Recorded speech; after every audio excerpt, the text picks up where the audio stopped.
anniversary, Sydney Law School. 3, 2, 1.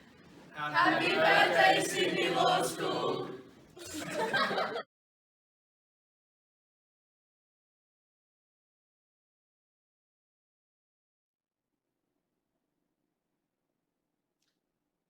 evening. My name is Simon Bronnet, and I'm the Head and Dean of Sydney Law School. It is appropriate that first words of congratulations should come from our inspiring students in their natural setting. What an amazing cohort that heralds from far and wide, and as well as much closer to home.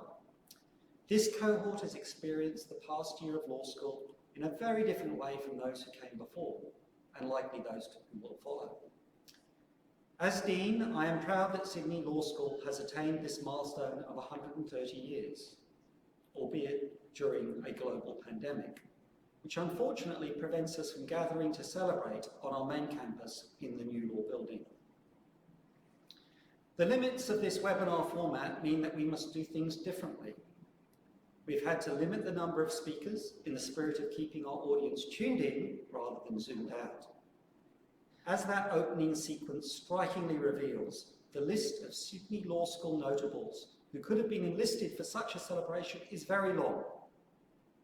And we could have undoubtedly done that if this had been a live event. But tonight, in these unusual times, we've had to resort to a mixture of pre-recorded and a few significant congratulatory messages.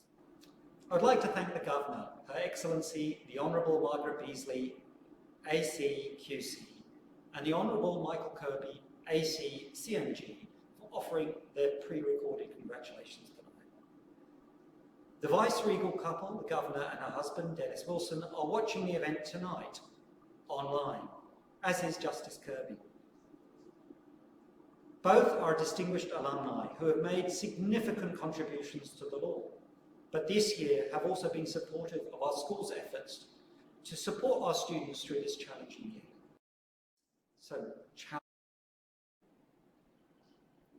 It's my honour to hold the Deanship concurrently with that of the Associate Dean Indigenous Strategies and Services. So it's my privilege and first duty to acknowledge the First Nations peoples of the land on which the new law building resides, the Gadigal. I pay respect to the people of the Gadi, the Indigenous plant that covers this whole area, whose laws and culture have continued from time immemorial, and to their elders and lawgivers, past, present, and emerging. This year, many of our law students have been prevented from learning face-to-face on our campus on Gadigal land, and they've had to adapt to learning the law online by Zoom. This cohort of remote students includes one of our Western Australian Broome-based students, JD student Malika Pergasat, who has kindly prepared this short message, a reminder of the importance of respect for First Nations people and First Law.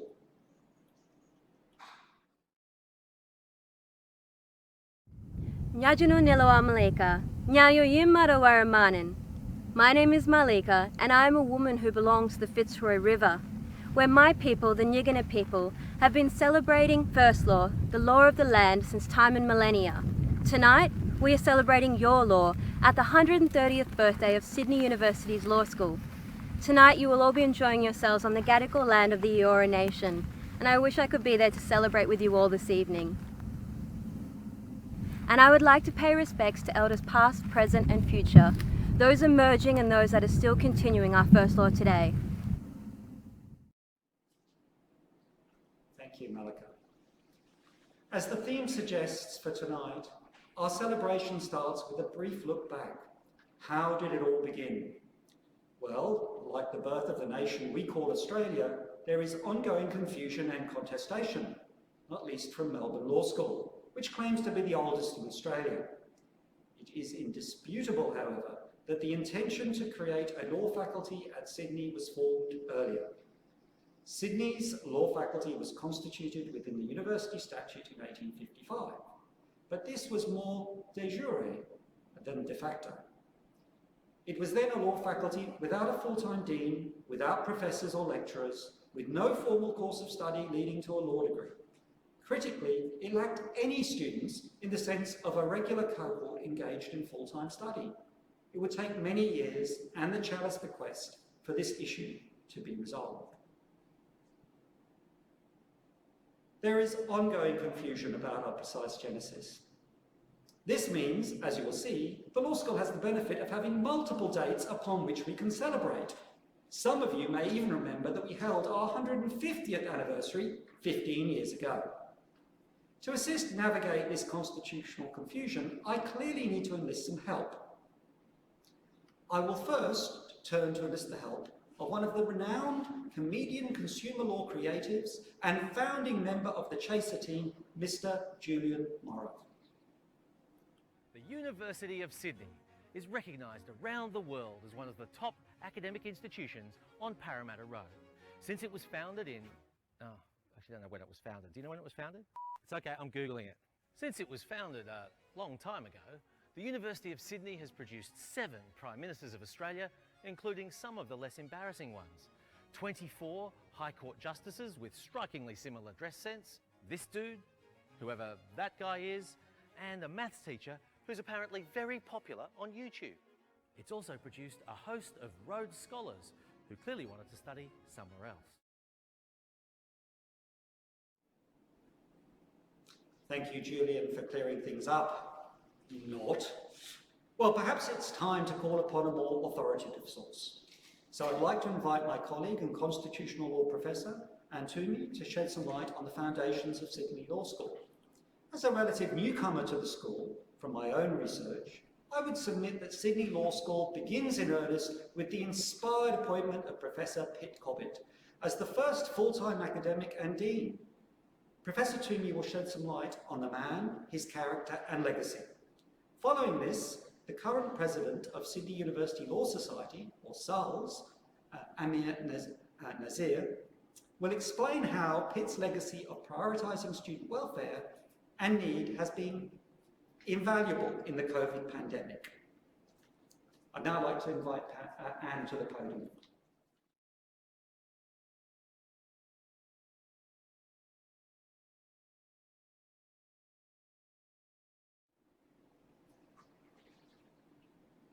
Thank you very much, Simon.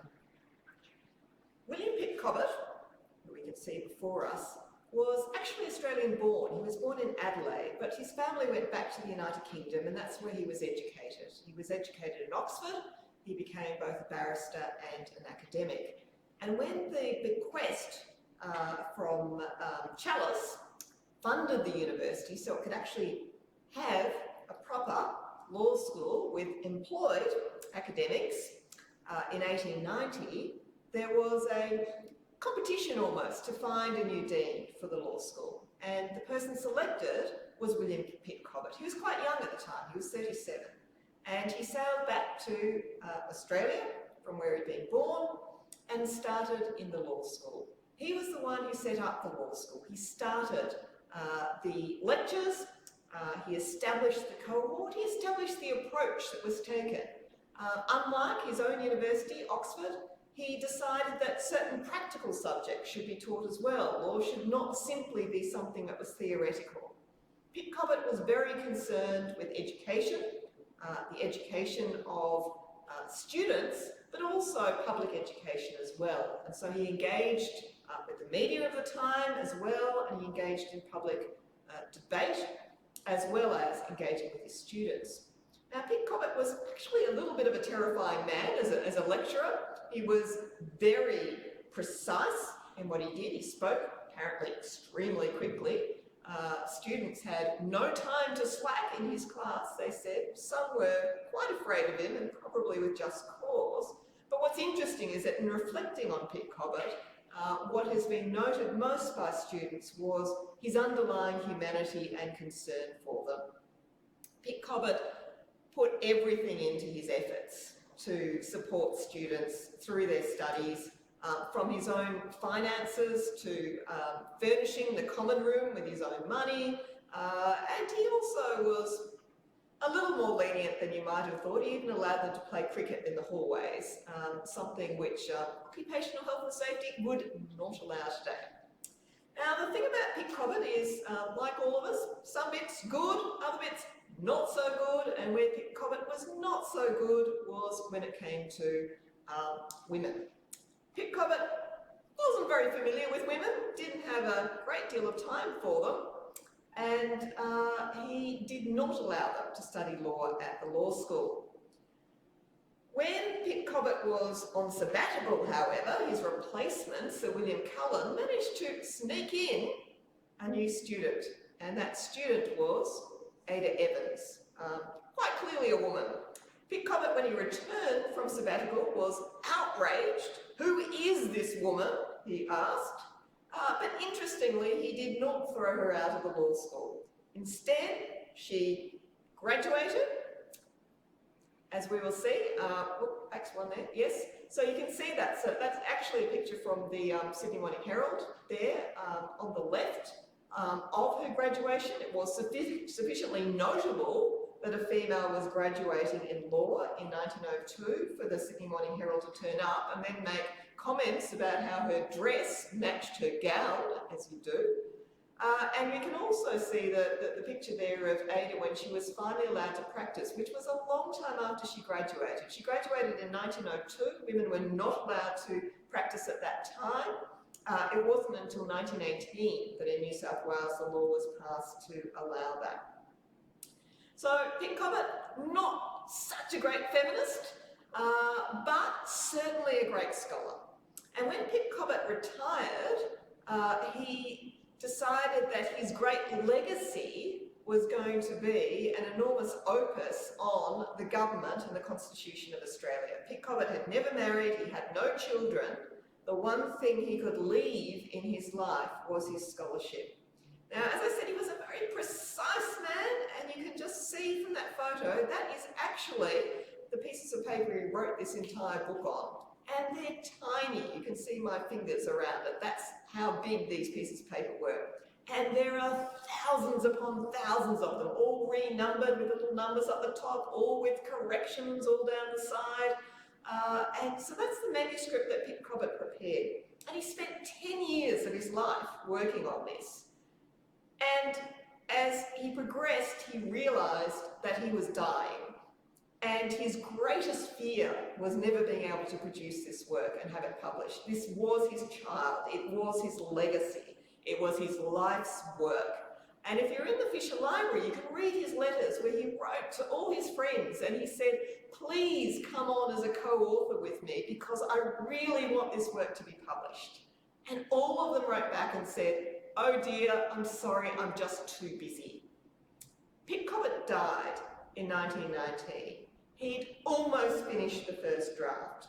It was, as you can see from the pictures, a bit messy and rather hard to translate, and the footnotes were, frankly, from an academic point of view, atrocious.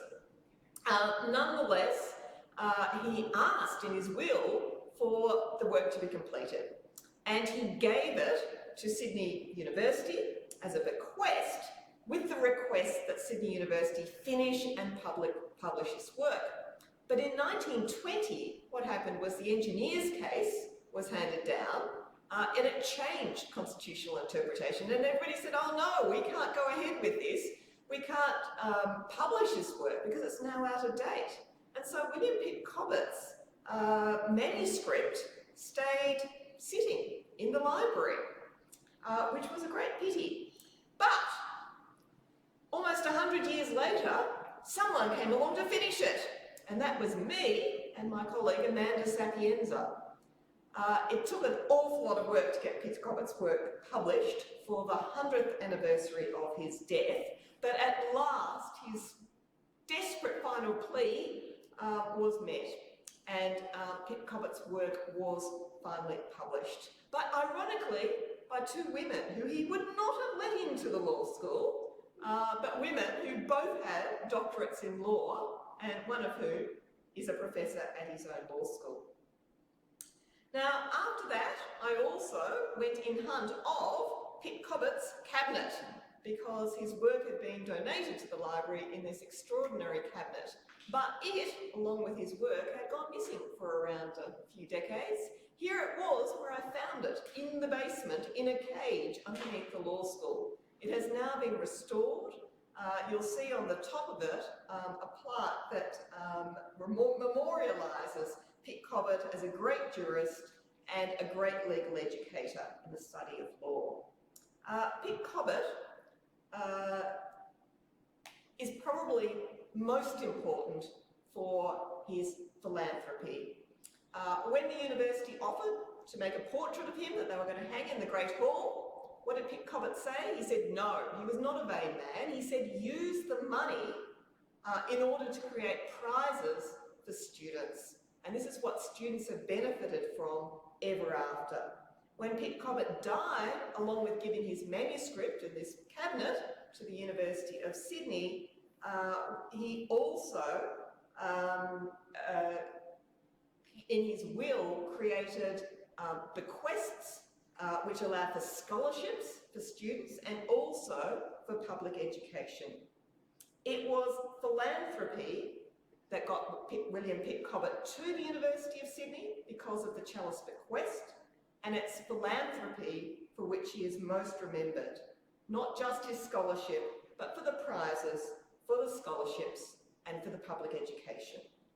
And on that, I will pass you on to Amir, who can tell you more about the effect of that philanthropy. Thank you.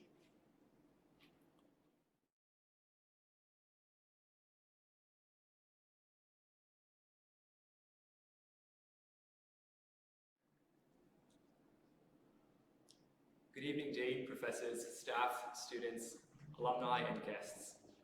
Thank you for joining us to celebrate the 130th anniversary of Sydney Law School. I too would quickly like to start by first acknowledging the traditional owners of the land in which we gather today. I stand on Gadigal land of the Eora Nation. I'd like to pay my respects to elders past, present, and emerging. After listening to the very insightful comments and accounts of Professor Toomey about the infamous Pitt Covert, it is with great pleasure that upon the Dean's request, I will also share a few words to commemorate the impact of Pitt's legacy on the lives of many students here at Sydney Law School today. As the current president of the Sydney University Law Society, I've seen firsthand the increasing amounts of students from low socioeconomic backgrounds in need of financial support. I promised my peers I would advocate for increased accessibility with need-based scholarships. Thankfully, Dean Bronnett shared my vision of supporting these law students in most need. With the ongoing negative externalities posed by COVID-19, some of my peers have been among the most vulnerable socioeconomic groups to be affected. I know this because among the numerous new projects I have devised with our hardworking executive team and committees at SOLS, we developed a COVID-19 student experiences survey designed to better understand and advocate for the needs of Sydney law students affected by the pandemic. Hundreds of Sydney law students responded to our survey in need of financial, educational, and mental health support. Many students shared that they have lost the security of their jobs, their homes, and even had family relationships falling apart. This, of course, is tremendously difficult to read in detail, especially given the several limitations that we as a student organisation could provide. Thankfully, however, with the Dean's approval and with the very kind generosity of our esteemed donors, over 90 current students comprising of 50 LLB students and 40 postgraduate students received a minimum of $1,000 and a maximum of $2,500 per student after demonstrating financial hardship. Here are some accounts of what some of these students have said. The Pitt Covert Scholarship has provided me with much needed support during COVID-19. The difficulties of online learning and losing my job during the pandemic has an adverse effect on my well-being. However, with the scholarship, I have been able to receive moral and financial supports thus far. Thank you, Pitt Covert, for your ongoing support of students facing similar difficulties. Another student said, students are truly resourceful but cannot avoid needing money. This does not mean that they require significant amounts. I've seen many of my colleagues make $20 go a long way. The Pitt Covert scholarship money I received has given me breathing space during a very stressful time. My life has been made that little bit easier, and I will forever be very grateful. I hope one day I'll be able to help students achieve their goals just as you have helped me. Thus, to conclude this short message I'd like to point across, if Pitt Covert was still with us here today, I would tell him on behalf of all students at Sydney University Law School, thank you immensely for your extensive generosity. Your kindness to help disadvantaged students has not only supported but inspired many of us to continue pursuing legal careers and to find impactful ways to give back to our respective communities. Now, 101 years later after your passing and 81 years after the establishment of the Pitt Covert Scholarship, your leadership as the first acting Dean of Sydney Law School continues to annually provide light to many law students in dire need of your support. Thank you very much, and I wish Sydney Law School, as well as all those who took part in this development, a heartfelt congratulations for its 130th anniversary.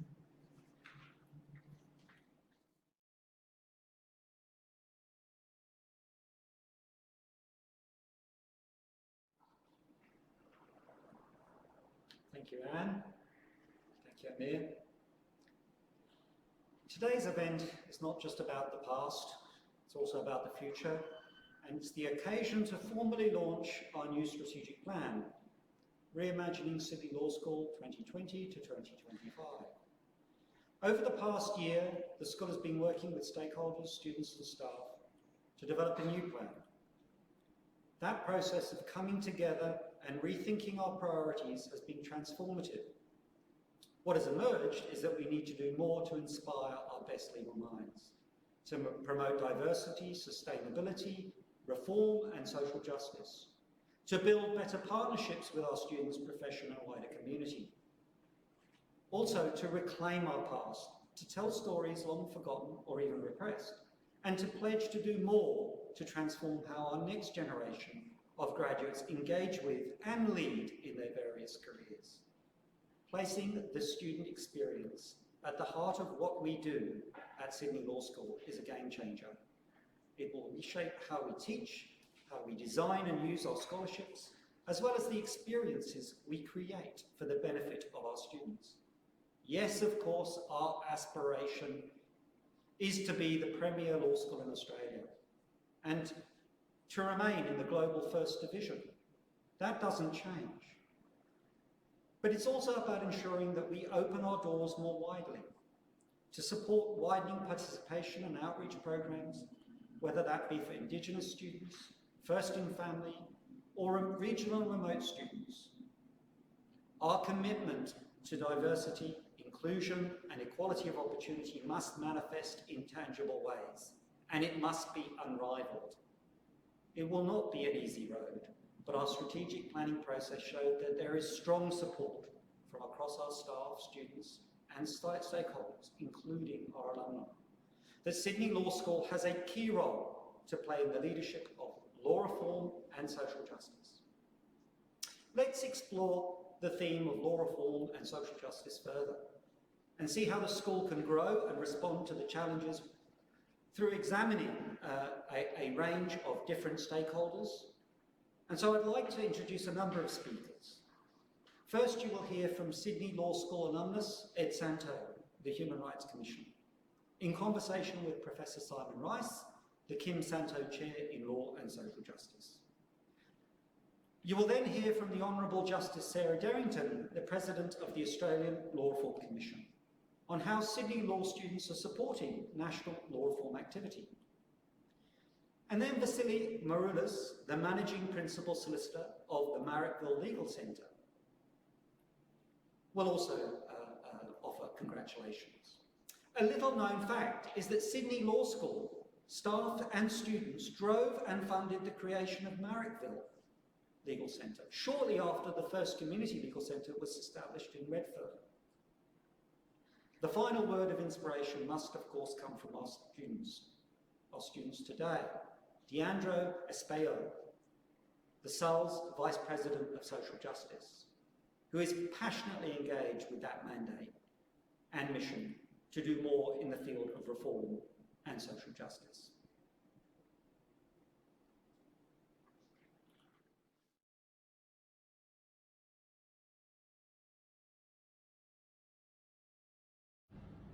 Hi, thank you very much for joining us. It's a pleasure to be here. Well, as you know, I have the privilege of holding the chair in your father's name, which We were so excited to hear that you've been appointed to the Kim Santo chair, and Dad really had a vision that was in some ways quite old-fashioned, in some ways quite progressive about law and lawyers, and that was that everyone in the legal profession has an obligation to contribute to social justice. That can be through pro bono, it can be through a range of other activities. And I guess in so many ways you've exemplified that in your entire career. well, and the law school really believes in that too. So it goes back, I think it goes back a long way. The law school's been doing this kind of work associated with establishing Marrickville Legal Centre in your time, working with PIAC, I think. And now still working with PIAC and Marrickville Legal Centre, doing that sort of work. And where are things at the moment? Well, certainly the chair gives a real boost to it, so it's really been an opportunity to draw students' attention to some of the programs that we're doing, both in the curriculum and extracurricular. So the clinics are going really well. We've got students placed with PIAC, Redfern, Marrickville, the Public Defender's Office, various partners. So there's an educational side to it, but then we've got a really growing extracurricular side as well. You probably know we've got students doing law reform research for various public community agencies, and the Human Rights Commission is one. Yeah, we're an excited beneficiary of that. I mean, when I was a student here at Sydney Law School, I actually did an external placement at the Human Rights Commission, so there's a lovely circularity now to be the Human Rights Commissioner. But we find it incredibly useful to have some of the really best and brightest of Sydney Law School students contributing to those law reform processes. I mean, I remember as a student, you know, being told that the law is so much more than words on a dusty page. Does this give an opportunity, in a sense, to kind of have students see what that means? Yes, it does, because necessarily, and perhaps particularly in COVID times, the students have their head in the books. They're doing exams, and head in the books and exams is not the most inspiring vision of what law could be. So they are jumping at the opportunity to do our clinics, to do the extracurricular activity, and to volunteer. They're doing their own internships and volunteering. So I think there's a really growing social justice, broadly understood flavour. It's probably broader than the students would say. It's not just social justice, as you say, it's engagement with law. It's law in society. I mean, we get the benefit of their, you know, untapped potential. What do you think the students get from it? Principally, I think they get a vision of what's possible in law. I mean, they get the satisfaction of working, they get skills, they get connections, but what it really does is broaden their legal education. You know, they get not just the black letter in exams, but they understand, as I said before, how law works in society. So that's the direction we're taking it, and that's the opportunity, I suppose, that this chair gives the law school. Well, I know Dad cared really deeply about the role of older lawyers mentoring younger ones, and making sure that it wasn't just by dint of who you are or you know, which family you're born into. And so I guess what you're doing, I think he'd be really proud of, and we, the rest of us, certainly are in the Santo family. Thanks very much, Ed.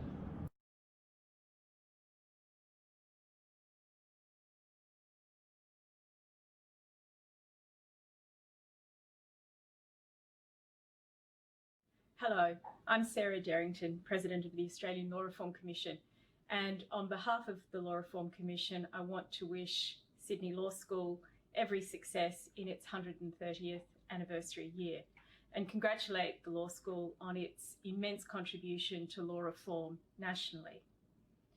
The Law Reform Commission and Sydney Law School have a long history of collaboration through our internship program, and of course by encouraging excellent graduates to apply for positions within the Law Reform Commission. More recently, we have worked closely with Professor Simon Rice and contributed to some of the teaching into his law reform course, and we have drawn on the expertise and wisdom of Professor Rice in redeveloping our consultation papers for our forthcoming inquiries into judicial bias and financial services regulation. We hope that we will continue to have a long and productive collaborative arrangement with Sydney Law School, and I hope that this continues long into the future. All the very best for 130 years.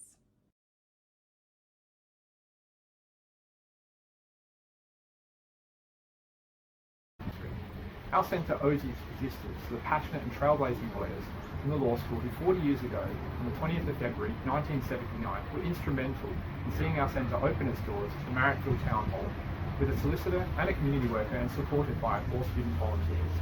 Sydney Uni students continue to provide a valuable contribution today to some of the most vulnerable in our community, ensure that they have access to justice. From intake officers, law reform research, and most recently our duty lawyer service at Burwood Local Court. Alumni of the law school have held every position imaginable in our centre, including my own. I want to congratulate again the law school on its 130 years and welcome our continued partnership into the future.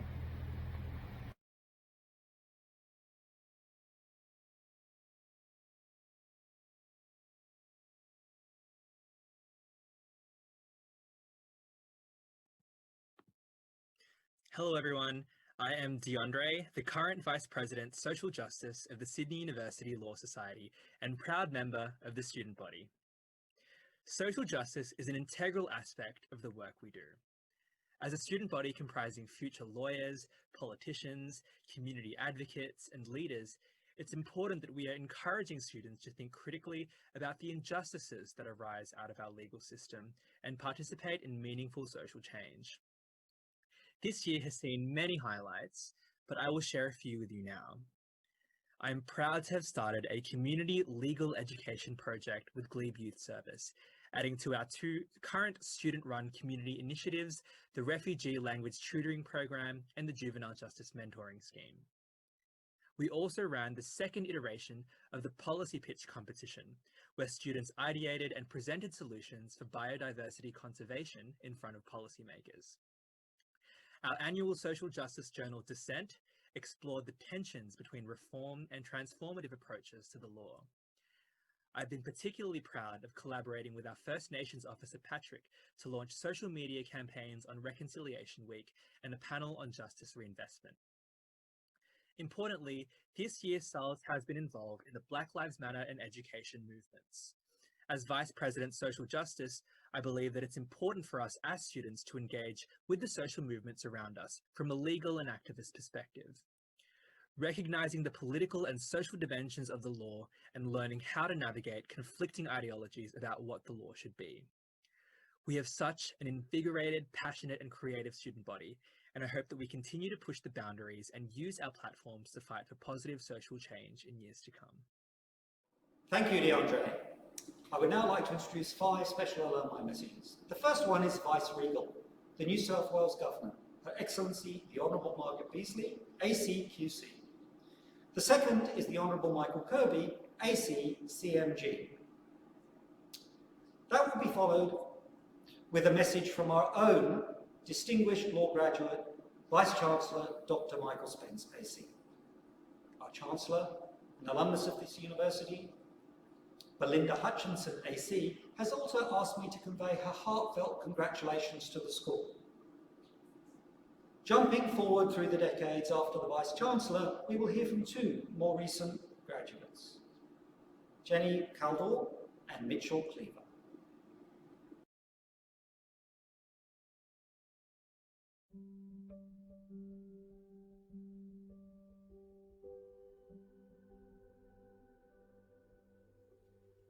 Sydney University Law School of 1970 to 1973 was a very different place to the light-inspired spaces of today's law school on campus.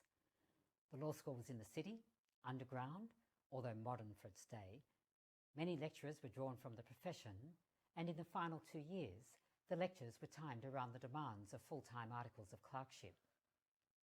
We were a particularly large class of women, about 25 of us in all, approximately triple the usual number of female students at the time. There was mooting, but we were self-taught, and being in the city meant that there was little engagement with campus life. However, these idiosyncrasies of the legal education of the time did not diminish the professionalism of the lecturers.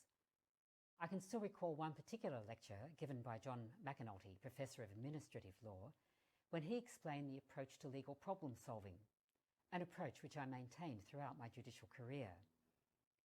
The collegiality that was engendered amongst the students and the friendships formed, especially over endless coffees in the cafeteria on the 4th floor, have endured amongst us to this day. The graduates of those years have had a particularly auspicious history, becoming professors, judges, leading barristers, partners of law firms, and have held significant public positions, including as ICAC Commissioner, and a small number who strayed into the world of business and finance. Law was still very much a purely professional degree, principally focused on the subjects that underpin legal practice, all of which were taught over a full year. Today, of course, the curriculum is much broader, and appropriately so, as lawyers take up more diverse roles in a more complex society. To say that, however, is not to diminish the significant way in which we were taught to think analytically, a skill which is integral to any successful professional. And the year-long exposure to subjects also enabled us to absorb the spirit as much as the letter of the law. In all, a superb legal education which enabled us to adapt to the more complex society in which now we all live.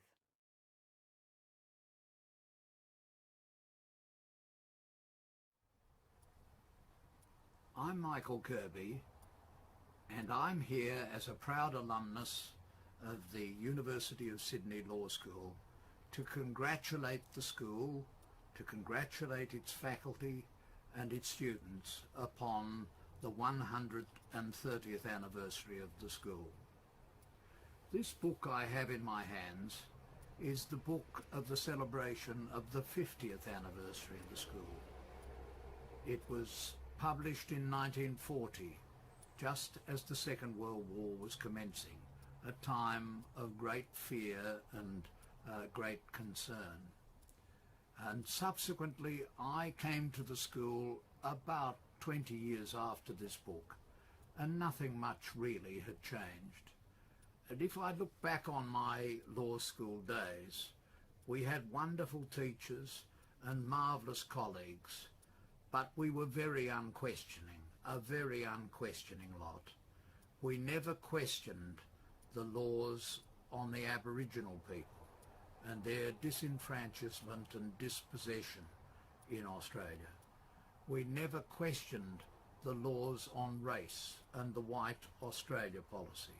I never raised my hand to ask a question about the disadvantage of women in matrimonial causes law. And as for LGBTIQ law, well, that was something where no one questioned, and I certainly didn't. So these were the days of my law school, and things have got better, but we must make sure that the law school of which we are proud is a questioning school, is one that teaches the law, but teaches the law generations to question the law and to be committed to reform of the law. So in offering congratulations to the University of Sydney Law School, I say we've got to come further than we came in my day, much further, and we have to have a generation and many generations of lawyers who question their discipline and are not content with injustice wherever it occurs. So the Sydney Law School has an amazing 130-year history. It's quite an extraordinary institution. I'm very proud to be an alumnus, and I know that when I was at Oxford we used to fight for graduates of the University of Sydney Law School for our postgraduate degrees because they were just so well trained, so skilled in the law, but able so also to think about it contextually, particularly because of their experience in combined law degrees. But great institutions need reimagining, they need refreshing. And so to see this exciting new strategy for the law school's future has given me great pleasure as I return to the UK to see the law school that I knew in great health, that I've seen through my time as Vice-Chancellor in great health, thinking about what a reimagined future might look like.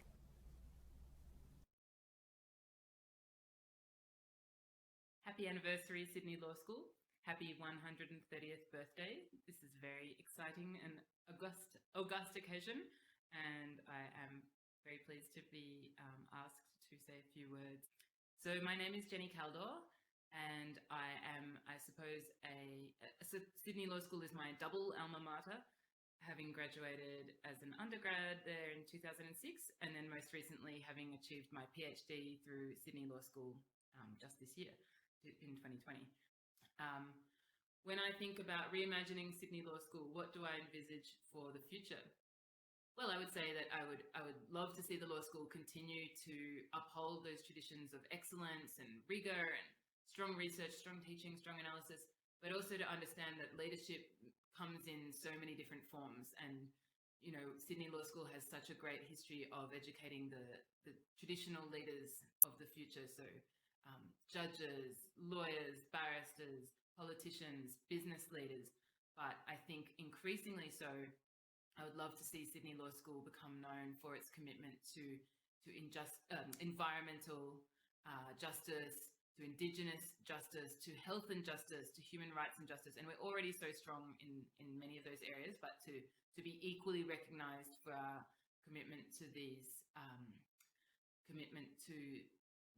other areas, as well as the maybe more traditional black letter law arenas, is something that I would love to see happening. Congratulations on 130 years.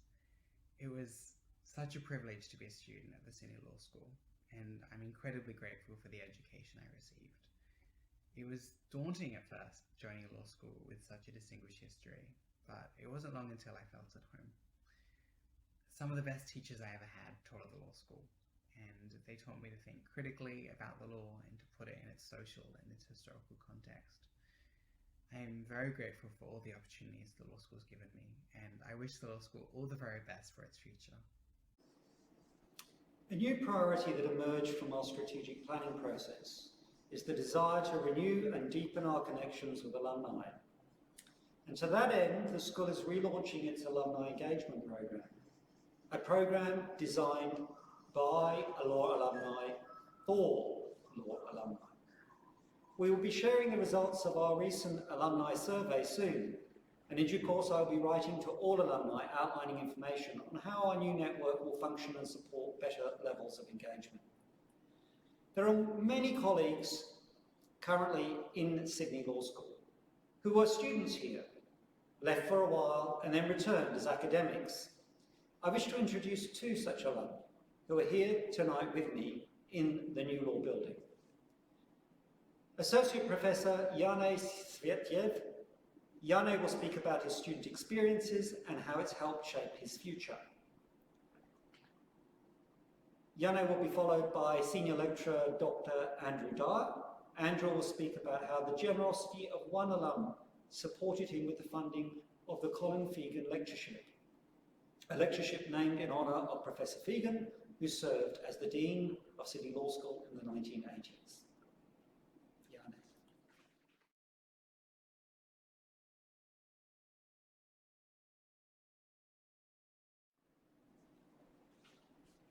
Thank you, Simon.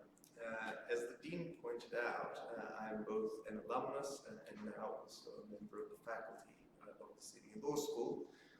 But some might say that in many ways I was an accidental alumnus of the law school. My family had arrived in Australia in my last years of high school, and studying law was not an obvious choice for someone with English as a second or even a third language. I did not have any lawyers in my family, if you do not count a great uncle whom I had never met. I was not even sure whether I wanted to stay in Australia for my university education, but the continuing wars in the Balkans ensured that I stayed put. So I was one of the many students of the law school who chose to do a law degree as a generic qualification that might come in handy for some future career choice. And Sydney University involved a much less complicated commute on public transport than some of the alternatives. And even then, when I finished my honours year in economics, my economics teachers pressed me to abandon law and do a PhD in economics. Now, despite all that, I persisted to finish my law degree. In large part, this was because of the Sydney law teachers who made study of the law in its broader context intellectually stimulating. But it was also in part due to the scholarships and prizes from our alumni, which supported and motivated our study, given that the Sydney Law School, then as now, is not known for its generous grading policy, and even at a time when we were not so grade conscious. As I was about to graduate, alumni of this law school who had attained judicial office remembered to advertise their associateships on the modest court notice board on the ground floor in Phillip Street. Very helpful for somebody who did not even know that there was such a thing as a judicial associate. Finally, it was the law school's overseas exchange programs together with the traveling scholarship that took me to study on exchange in the United States. This opened doors for me to do my doctoral studies there and to work and teach in both the United States and Europe. Recently, after 15 years abroad, I was drawn to return and give my own contribution back to the law school. When they were preparing last year's career guide for current law students, SALS asked me to contribute an entry on how Australian law graduates were seen in the New York legal profession. It provided an occasion to reflect on the education that I received at the Sydney Law School, which combined a rigorous training in legal technique with the power of critical reflection, allowing us to be not only competent but also innovative lawyers or law teachers or policymakers. For over a century, such a gift has been the result of a communal effort of us law teachers, also of the other schools in the university who give our students their interdisciplinary insight, but also of the alumni who support them through both opportunity and example. It is good to be part of that community once again.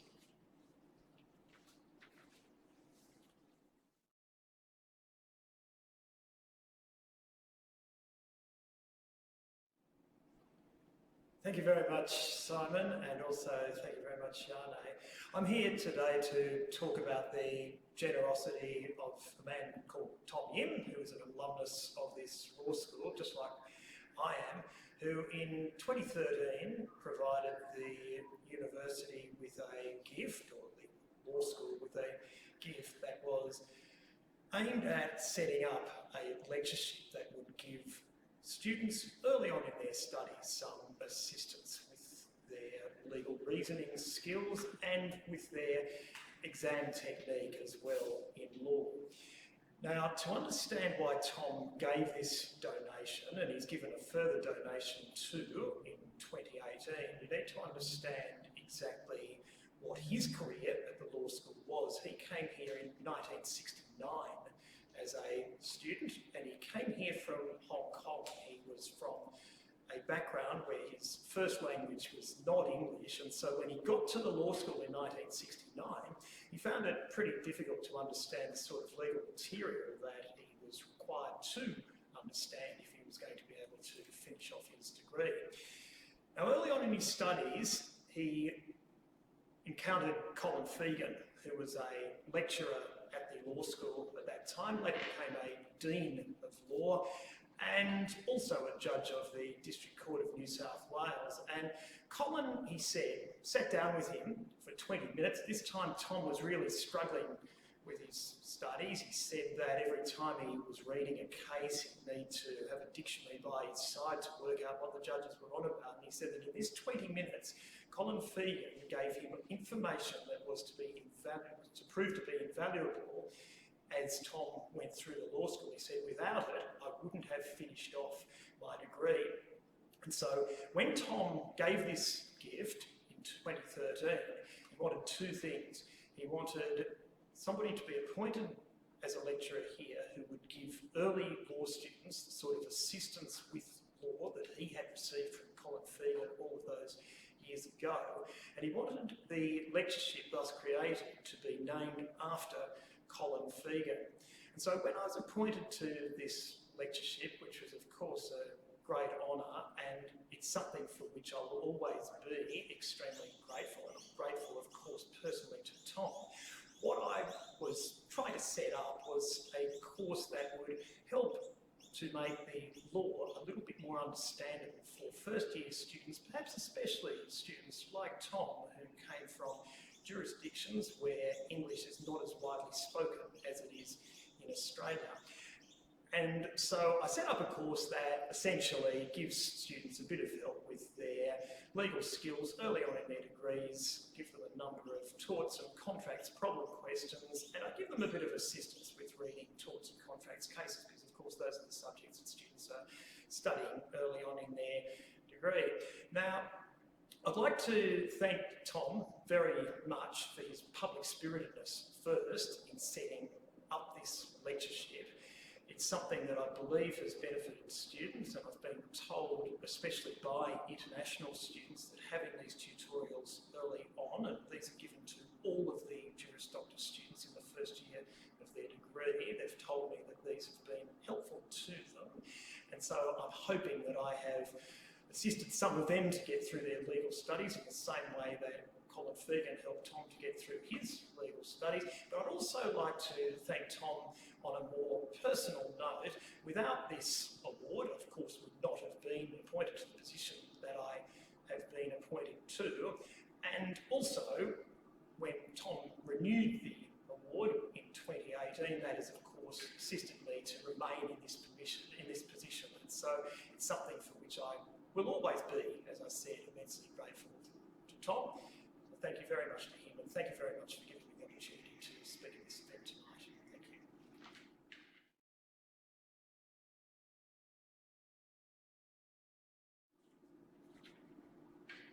Thank you, Yane. Thank you, Andrew. And I'd also like to take the opportunity, as I said at the virtual prize giving a few months ago, to thank all our donors for their generosity, especially those that have been giving this year, particularly to help with address student need and hardship bursaries. So this final segment returns to Julian Morrow, who this time will introduce another commemorative video, which we unearthed from our vaults. It was digitised. As you will see, it was created by another comic genius and law school alumnus, Craig Rucastle. This video clip was made and shown at the 150th celebrations in 2005. I could not overlook but note that Sydney Law School in the 1990s and the noughties nurtured and perhaps indelibly scarred more than its fair share of comic genius. Comic genius that continues to grace our TV screens, podcasts and news feeds. Australian political satire has benefited immeasurably from Julian and Craig, but also from Chas Licciardello and Dominic Knight, whether it be The Chasers' War on Everything, the more recent War on Waste, The Checkout or Planet America, which has been playing recently to guide us through the US election.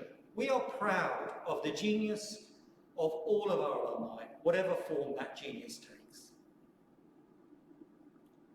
Hi, I'm Julian Morrow. As a graduate of the Sydney University Law School, I'm proud to say that the Chasers' work has been recognised in textbooks about both defamation and criminal law that are still studied at the Sydney University Law School to this very day. Now, back in 2005, Craig Rucastle produced a video about the Sydney University Law School to mark its 150th anniversary. Now, just 15 years later, the law school is celebrating its 130th anniversary, ahead presumably of the year 3010, when at this rate it is scheduled to celebrate its 10th anniversary on the same night as the sesquicentennial. Unfortunately, Craig Rucastle couldn't film anything for today's event, as he's currently filming 8 simultaneous documentaries about himself that make vague reference to 8 different things that are going to explode the planet or something, I'm not quite sure. But To mark this occasion, we will now view the edited highlights. To mark this occasion, we will now view the randomly selected excerpts of Craig Rucastle's history of the Sydney University Law School, which I am delighted to present in return for an honorary doctorate.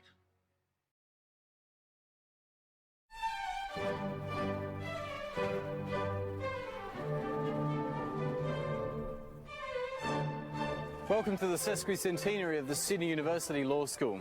Join us now as we look back over the last 150 years. The law school was established using the benefaction of the wealthy merchant Sir John Henry Challis, who died in 1880. The university was more than happy to accept his money after establishing that Challis had not been poisoned. At the time, there was a concern that much of the bequest would be lost to death duties, but the Chancellor of the day, Supreme Court Justice William Manning, argued strongly against this and managed to avoid death duties both in New South Wales and in the UK, where Challis had died.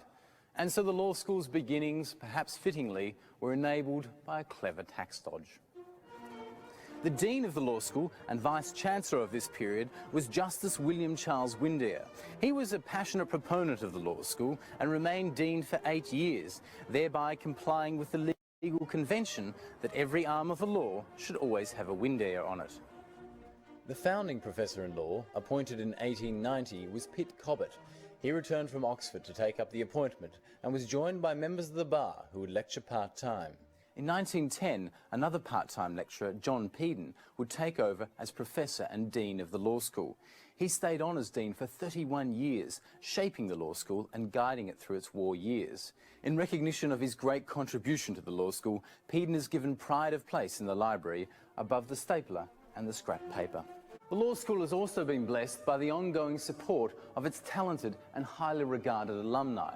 Justice Michael Kirby often shares his wisdom with students as part of his dissenting graduation speeches. Jeff Shaw's wine appreciation classes are always well attended, and the late Rene Rivkin's stock tips gave young lawyers an insider's view on the market. The law school is also keenly considering the kind offer of prominent expat QC Geoffrey Robertson, who has long supported the establishment of a chair in law dedicated to further research and understanding of the growing field of Geoffrey Robertson legal anecdotes.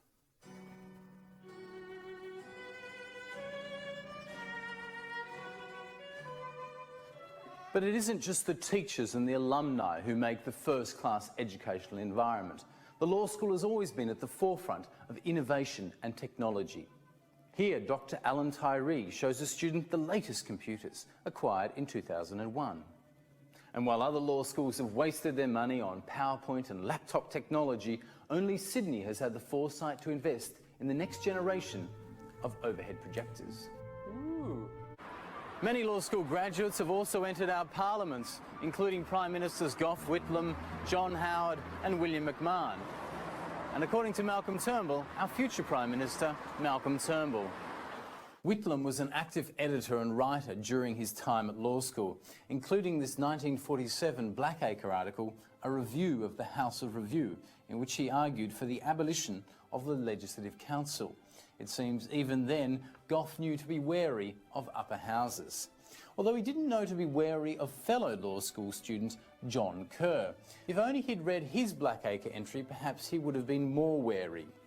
John Robert Kerr apparently receives maximum benefit from lectures by closing his eyes and snoring strenuously.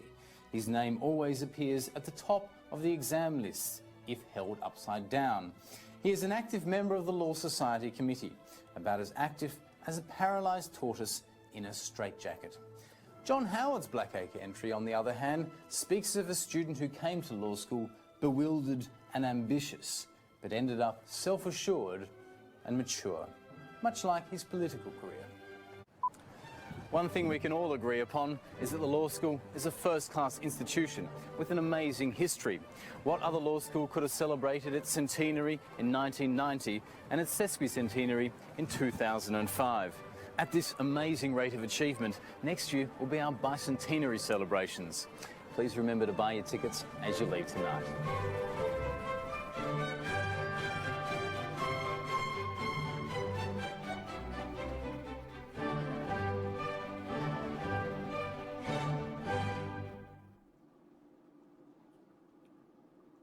full clip from the short history of Sydney Law School will be uploaded to our social media channels.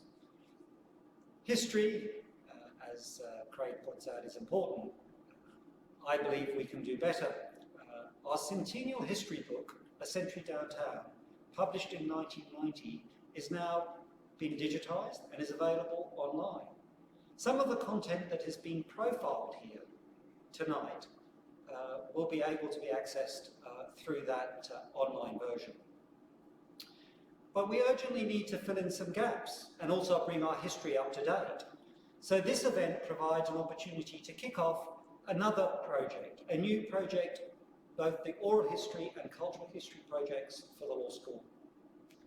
We're going to be looking for new and missing pieces for our archive. A priority is to locate and digitise every issue of Blackacre. This is such an important alumni yearbook for future generations. So please don't throw out your memorabilia yet. It may have importance to your alma mater. Please stay connected to your alma mater. You'll see in our final slide how you can follow the school on our social media channels.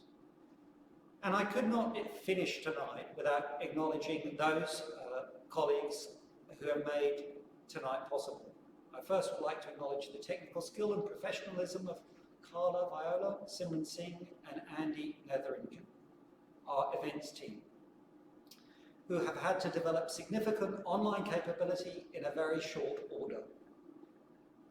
I would also like to thank Xanthi Chapman, our Executive Officer, and Peter Finneran, the Manager of our Strategic Partnerships and Engagement, who have been critical in supporting the development of this event. But finally, I would like to thank all the staff and students who across 13 decades have shown such dedication to the learning of law. I would especially like to dedicate this event to the current staff who continue to go above and beyond for their students, for their colleagues and the wider community. They are truly the embodiment of our new hashtag, Inspiring Legal Minds.